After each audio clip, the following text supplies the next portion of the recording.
नमस्कार, मैं Vimal Kumar Yadav, assistant professor political science, government PG college Behror के यूट्यूब चैनल में आप सभी का हार्दिक स्वागत करता हूं। आज हम चर्चा करेंगे salient features of the Indian constitution, अर्थात भारतीय संविधान की प्रमुख विशेषताओं के बारे में। ये जो टॉपिक है ये बीए सेकेंड ईयर और एमए फाइनल में जो पुस्तक चलती है इंडियन गवर्नमेंट एंड पॉलिटिक्स यानी भारतीय शासन और राजनीति, उसके पाठ्यक्रम का हिस्सा तो है ही है। इसके अलावा ये जो army, air force, navy, SSC, UPSC और आरपीएससी के द्वारा जो विभिन्न एग्ज़ाम आयोजित होते हैं उन एग्ज़ाम्स के लिए भी ये बहुत उपयोगी है। प्रतियोगी परीक्षाओं में इससे अनेकों सवाल आते हैं। तो आइए चर्चा करते हैं भारतीय संविधान की प्रमुख विशेषताओं के बारे में। सबसे पहले अपन बात करते हैं लोकप्रिय प्रभुसत्ता पर आधारित संविधान। ये जो कुछ विशेषताएं हैं, लगभग 11 विशेषताओं के बारे में हम पिछले वीडियो में चर्चा कर चुके हैं। ये यूट्यूब पर अवेलेबल है, आप देख सकते हैं। उसको भारतीय संविधान की प्रमुख विशेषताएं पार्ट फर्स्ट के नाम से अपलोड किया गया है। तो इसमें जो 11 विशेषताएं जो इनके बारे में हम चर्चा कर चुके हैं वो कौन कौन सी हैं? लोकप्रिय प्रभुसत्ता पर आधारित संविधान, दूसरा लिखित, निर्मित और सर्वाधिक व्यापक संविधान, तीसरा संपूर्ण प्रभुत्व संपन्न लोकतांत्रिक गणराज्य, चौथा समाजवादी राज्य, पांचवा पंथनिरपेक्ष राज्य, छठा कठोरता व लचीलेपन का समन्वय, सातवां संसदात्मक शासन व्यवस्था, आठवां एकात्मक लक्षणों सहित संघात्मक व्यवस्था, नौवां संसदीय संप्रभुता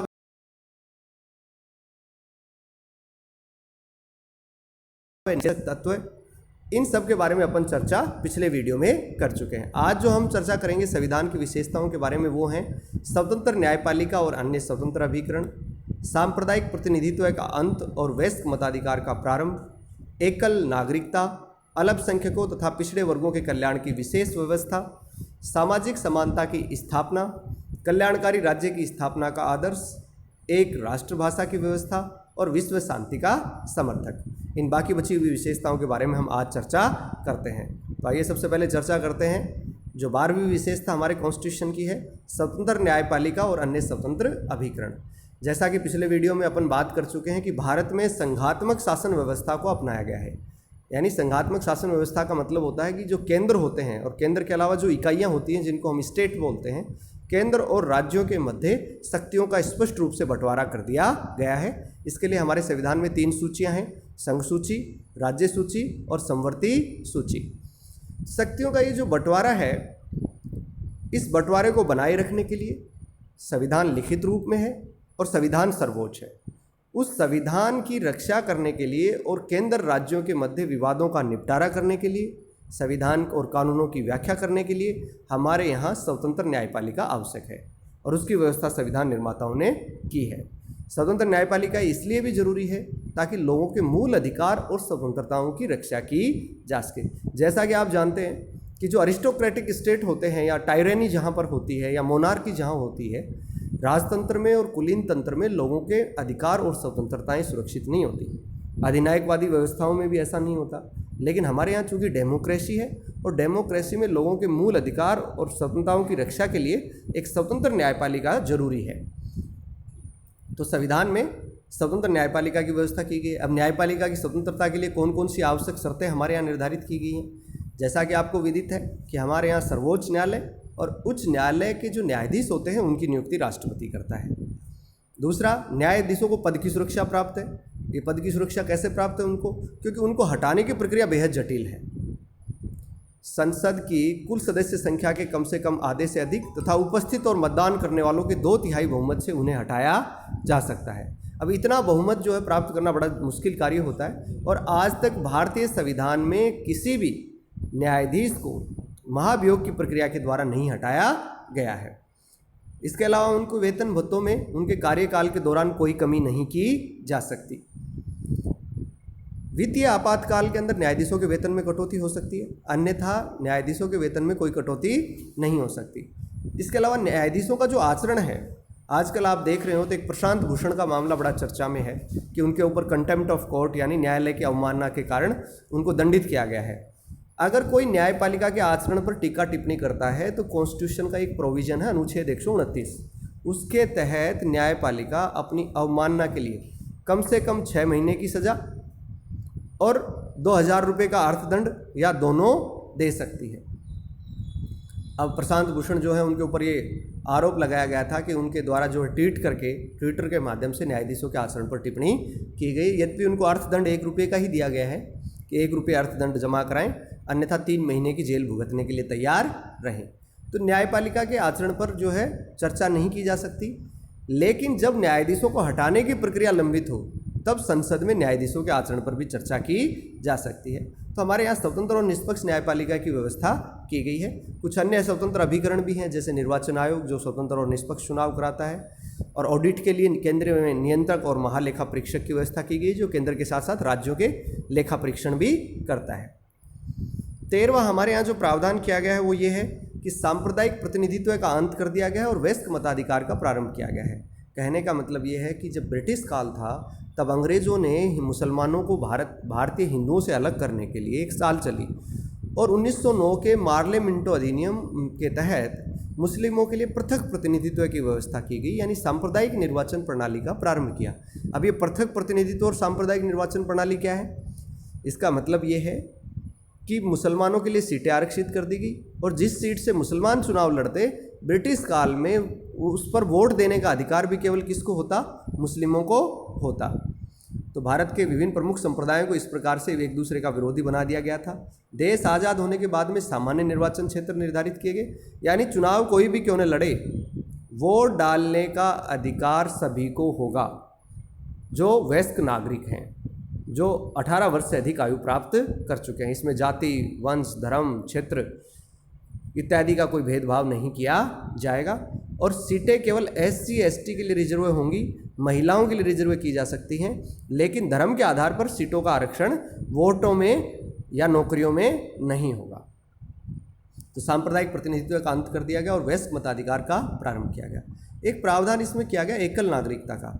जहाँ कहीं पर भी संघात्मक व्यवस्था होती है वहाँ पर दोहरी नागरिकता का प्रावधान होता है। जैसे संयुक्त राज्य अमेरिका के अंदर जो है ड्यूल सिटीजनशिप है, लेकिन भारत जो है उसकी एकता को बनाए रखने के लिए हमारे संविधान निर्माताओं ने एकल नागरिकता का प्रावधान किया, यानी हम सब भारत के नागरिक हैं और राज्यों के मूल निवासी हैं। जैसे हम राजस्थान के मूल निवासी हो सकते हैं, हरियाणा के मूल निवासी हो सकते हैं, लेकिन नागरिक केवल और केवल भारत के हैं। अब अमेरिका में दोहरी नागरिकता कैसे है कि वहाँ पर आदमी संयुक्त राज्य अमेरिका का नागरिक तो है ही है, और जिस राज्य में निवास कर रहा है, मान लीजिए कोई न्यूयॉर्क में निवास कर रहा है, तो वो न्यूयॉर्क का भी निवासी नागरिक कहलाता है। अल्पसंख्यकों और पिछड़े वर्गों के कल्याण की व्यवस्था। कई बार प्रजातंत्र के बारे में कहा जाता है कि इसे बहुमत का अत्याचार है, टायरनी ऑफ मेजॉरिटी है, लेकिन भारतीय संविधान में अल्पसंख्यकों के धार्मिक, भाषाई और सांस्कृतिक हितों की रक्षा के लिए विशेष व्यवस्था की गई है। आपको पता हो तो अनुच्छेद 25 से लेकर 28 तक धार्मिक स्वतंत्रता का प्रावधान है, और मूल अधिकारों के अंदर अनुच्छेद 29 और 30 में अल्पसंख्यकों के भाषा, लिपि और संस्कृति को बनाए रखने के अधिकार की रक्षा की गई है।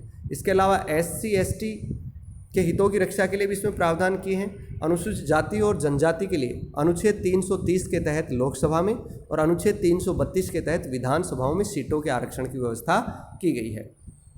प्रारंभ में ये व्यवस्था केवल 10 साल के लिए थी, लेकिन इसे हर 10 वर्ष में बढ़ाया जाता रहा, और वर्तमान में ये बढ़ाकर व्यवस्था 2030 तक कर दी गई है। यानी लोकसभा और विधानसभाओं में SC ST के लिए सीटें आरक्षित है। अब कई बार कॉम्पिटिशन में सवाल बच्चों ये आता है कि SC ST के लिए सीटें आरक्षित हैं लोकसभा में, दूसरा ऑप्शन विधानसभा में, तीसरा ऑप्शन दे देते हैं लोकसभा राज्यसभा दोनों में, चौथा ऑप्शन दे देते हैं केवल लोकसभा और विधानसभा में। तो याद रखें, केवल लोकसभा और विधानसभा में SC ST के लिए सीटों के आरक्षण की व्यवस्था है, राज्यसभा और विधान परिषद में ये व्यवस्था नहीं है। इसके अलावा सरकारी नौकरियों में भी अनुच्छेद 16(4) के तहत और अनुच्छेद 335 के तहत SC ST के लिए आरक्षण का प्रावधान किया गया है। शुरू से OBC को भी आरक्षण मिलना चाहिए। तो इसके लिए BP मंडल आयोग की जो रिपोर्ट थी उसको 1989 में VP सिंह सरकार ने लागू कर दिया, लेकिन देश के अंदर जातीय दंगे शुरू हो गए, मामला सुप्रीम कोर्ट में गया, और 1993 में इंदिरा साहनी केस में ये फैसला हुआ कि OBC को 27% आरक्षण दिया जाना चाहिए। लेकिन OBC का जो संपन्न तबका है, जो आर्थिक रूप से संपन्न है, जिसे क्रीमिलियर कहते हैं, उसको आरक्षण का लाभ नहीं मिलना चाहिए। तो 8 सितंबर 1993 से OBC को 27% आरक्षण लागू हो गया। तो कहने का मतलब ये है कि समाज के सभी वर्गों का उत्थान हो सके, चाहे SC हो, ST हो, OBC हो, संविधान में प्रावधान किए गए हैं तथा अल्पसंख्यकों के हितों की रक्षा भी की गई है। अब बात करते हैं सामाजिक समानता की। ज़्यादातर संविधानों में राजनीतिक और कानूनी समानता के प्रावधान किए जाते हैं, लेकिन हमारे ये संविधान निर्माता जो थे ये जानते थे कि समाज जो है वो जातियों के आधार पर बटा हुआ है और निचली जो जातियां हैं, जो पिछड़ी जो जातियां हैं, जो दलित लोग हैं, उनकी हालात बहुत खराब हैं और उनके साथ छुआछूत का व्यवहार किया जाता है। तो अनुच्छेद 17 में मूल अधिकारों में यह प्रावधान किया गया कि अस्पृश्यता का निषेध किया जाता है, अंत किया जाता है और उसका किसी भी प्रकार का आचरण जो है वो निषिद्ध होगा और यदि कोई ऐसा आचरण करता है तो उसे दंडनीय अपराध दिया जाएगा। तो इस प्रकार दलित वर्गों की स्थिति सुधारने का प्रयास हमारे संविधान में किया गया है। फिर ये देखा गया कि अत्याचार में कोई कमी नहीं आ रही है, तो 1989 में एक कानून बनाया गया, atrocity against the SC/ST act, जिसको हिंदी में बोलते हैं अनुसूचित जाति व जनजाति अत्याचार निवारण अधिनियम। ये बहुत कठोर कानून था और इसके अंदर अगर कोई छुआछूत का व्यवहार करता है या SC/ST के साथ कोई अपमानजनक व्यवहार करता है तो उसके साथ जो है कठोर कानूनी कार्रवाई उसके विरुद्ध की जाएगी। इसके अलावा 17 कल्याणकारी राज्य की स्थापना। हमारे संविधान निर्माता भारत को एक कल्याणकारी राज्य बनाना चाहते थे और इसके लिए हमारे संविधान के भाग 4 अनुच्छेद 36 से 51 तक नीति निर्देशक तत्वों में सामाजिक और आर्थिक न्याय की स्थापना करने के लिए प्रावधान किए गए हैं। इसमें नागरिकों को भोजन की, वस्त्र की, निवास की, शिक्षा की, स्वास्थ्य की अधिकाधिक सुविधाएं प्रदान करना राज्य का कर्तव्य निर्धारित किया गया है। राज्य से अपेक्षा की है कि वह अपने नागरिकों के जीवन स्तर को ऊंचा उठाएगा और अधिक से अधिक आर्थिक समानता की स्थापना का प्रयास करेगा। केंद्र और राज्य की सरकारें इस उद्देश्य की प्राप्ति के लिए लगातार प्रयास भी कर रही हैं। इसके लिए योजना आयोग के द्वारा समय समय पर योजनाएं भी बनाई गई हैं और समाजवादी ढांचे का समाज स्थापित करने का प्रयत्न किया गया है। हमारे संविधान की प्रस्तावना में भी समाजवादी शब्द को स्थान दिया गया है। इसके अलावा एक राष्ट्रभाषा की व्यवस्था की गई।